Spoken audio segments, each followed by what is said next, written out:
ఆదిలాబాద్లో అల్పపీడన ప్రభావం కొనసాగుతోంది. నిన్న కురిసిన వర్షానికి జిల్లాలో పంటలు బాగా దెబ్బతిన్నాయి. ఓపెన్ కాస్ట్ గనుల్లో బొగ్గు ఉత్పత్తి నిలిచిపోయింది. మొత్తంగా 6 కోట్ల వరకు నష్టం జరిగిందని అంచనా వేస్తున్నారు. ఆదిలాబాద్ జిల్లాలో వాన బీభత్సంపై మరిన్ని వివరాలు మా ప్రతినిధి సారంగపాణి అందిస్తారు.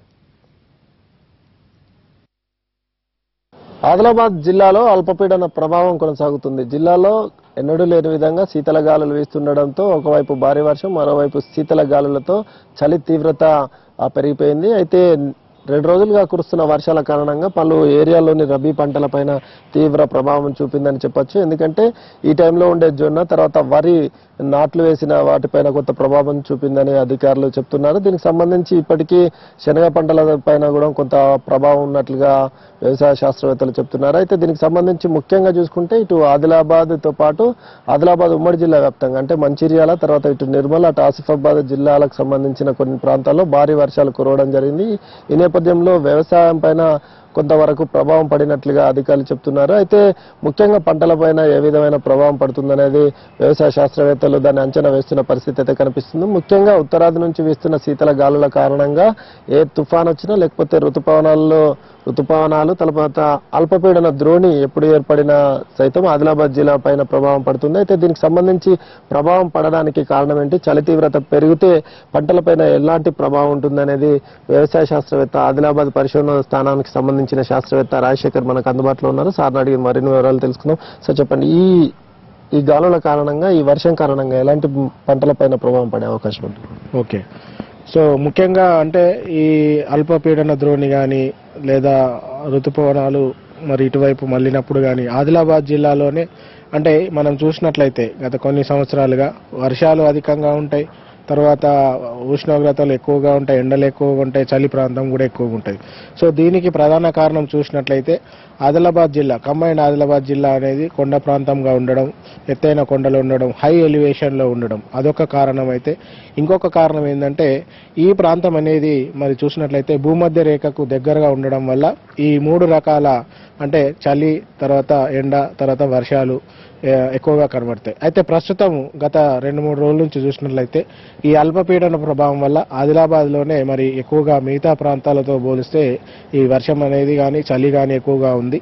అయితే మరి ఆదిలాబాద్ జిల్లాలో మరి పంటల పైన వీటి ప్రభావం చూసినట్లయితే ముఖ్యంగా పత్తి అనేది దాదాపు పత్తిని రైతులు ఏరివేయడం జరిగింది. కానీ మరి ఎవరైతే ఇరిగేషన్ ఉన్న వాళ్ళు మరి 4-5 పికింగ్లు తీసుకునే అవకాశం ఉంది కాబట్టి ఆ ఇరిగేషన్ సౌకర్యం ఉన్న రైతులు మరి అది అట్లా చేయకుండా దానివల్ల ఏమవుతుందంటే ఈ గులాబీ రంగు పురుగు పెరిగిపోయి తర్వాత తెగుళ్ళు వచ్చే అవకాశం ఎక్కువగా ఉంటుంది. కాబట్టి అలాంటి పనులు చేయకుండా వాటిని తగ్గించుకుంటే కీటకాలను తగ్గించుకోవచ్చు.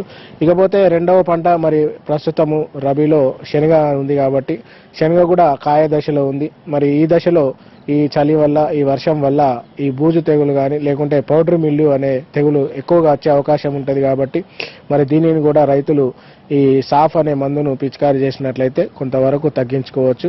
ఇకపోతే ఆదిలాబాద్ కాకుండా నిర్మల్ మంచిర్యాల జిల్లాలో చూసినట్లయితే వరి అనేది ప్రస్తుతము నెల రోజుల దశలో నాటు వేసిన నెల రోజుల దశలో ఉంది. కాబట్టి ఈ చలి తీవ్రత వల్ల లేదా వర్షాల వల్ల మనకు ఎక్కువగా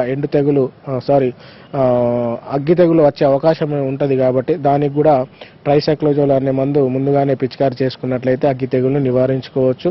ఇకపోతే మరి రబీ పంటలైనటువంటి జొన్న కానీ మొక్కజొన్న కానీ కంకి దశలో ఉన్నాయి కాబట్టి వాటిలో కూడా ఈ బూజు తెగులు ఆకుమాడు తెగులు వచ్చే అవకాశాలు ఉంటాయి. కాబట్టి ఈ కార్బండైజిమ్ మ్యాంకోజెబ్ లేదా సైమాక్సినిల్ మ్యాంకోజెబ్ కలిపిన మందులు ముందుగానే పిచికారీ చేసుకున్నట్లయితే వాటిలో కూడా ఆ తెగుల్ని నివారించుకోవచ్చు. ప్రధానంగా 2 రోజుల నుంచి చూస్తే సూర్యరశ్మి అనేది లేదు, సూర్యుడు కూడా కనిపించట్లేదు, ఆకాశం పూర్తిగా మేఘావృతమైంది ఉంది కదా, దీనివల్ల ఎట్లాంటి ప్రభావం? ముఖ్యంగా ఎప్పుడైనా కూడా మన పంటలకు అవసరమైనది కిరణజన్య సంయోగక్రియ. కిరణజన్య సంయోగక్రియ ఎప్పుడు అంటే డే టెంపరేచర్స్ తర్వాత డే లైట్ ఉన్నప్పుడే దాటి యొక్క ఫిజియాలజికల్ చర్యలు అనేవి జరుగుతూ ఉంటాయి. కాబట్టి మరి కంప్లీట్గా 2 రోజుల నుంచి లేనందువల్ల మొక్క పెరుగుదలలో కూడా లోపం కనిపించే అవకాశం ఉంటుంది. కాబట్టి మరి కొంత అంటే దాని యొక్క పీరియడ్ పెరిగే అవకాశం ఉంటుంది. కాబట్టి ఎండ అయినాక మరి తగ్గించుకోవచ్చు. లేదా మొక్కలో పోషకాలు లోపించే అవకాశాలు కూడా ఉంటాయి. దానికి మనకు మల్టీకే కానీ తర్వాత ఫార్ములా ఇట్లా సూక్ష్మ పోషకాలు స్థూల పోషకాలు కొంత పిచికారీ చేసుకుంటే ఆ పెరుగుదల వాతావరణం ఎన్ని రోజులు ఉంటే ప్రభావం చూపే అవకాశం ఉంటుంది, ఎన్ని రోజులు ఉంటుందని ఇప్పుడున్న ఫోర్కాస్ట్ బట్టి మీకు తెలుస్తుంది? ఓకే, సో ప్రస్తుతం అయితే అంటే ఒక 2-3 రోజులు ఉండే అవకాశం ఉంది. ఇలాగే 1 వీక్ ఒక 10 డేస్ కొనసాగితే కొంతవరకు పంటలపై ప్రభావం చూపే అవకాశం ఉంది.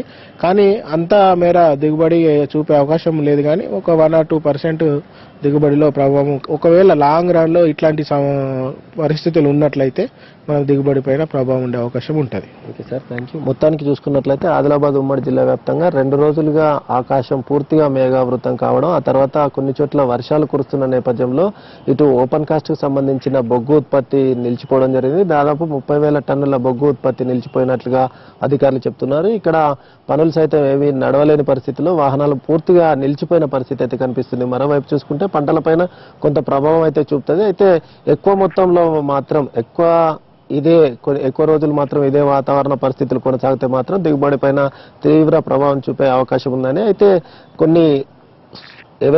కొన్ని పరిస్థితులు అంటే వాటికి తగ్గట్టుగా కొన్ని చర్యలు తీసుకుంటే సస్యరక్షణ చర్యలు కావచ్చు, తర్వాత కొన్ని మందులు పిచికారీ చేస్తే వాటి నుంచి బయటపడే అవకాశం ఉందని వ్యవసాయ శాస్త్రవేత్తలు అయితే చెప్తున్నారు. కెమెరామెన్ సత్యంతో సారంగ్ పనేన్ టీవీ, ఆదిలాబాద్.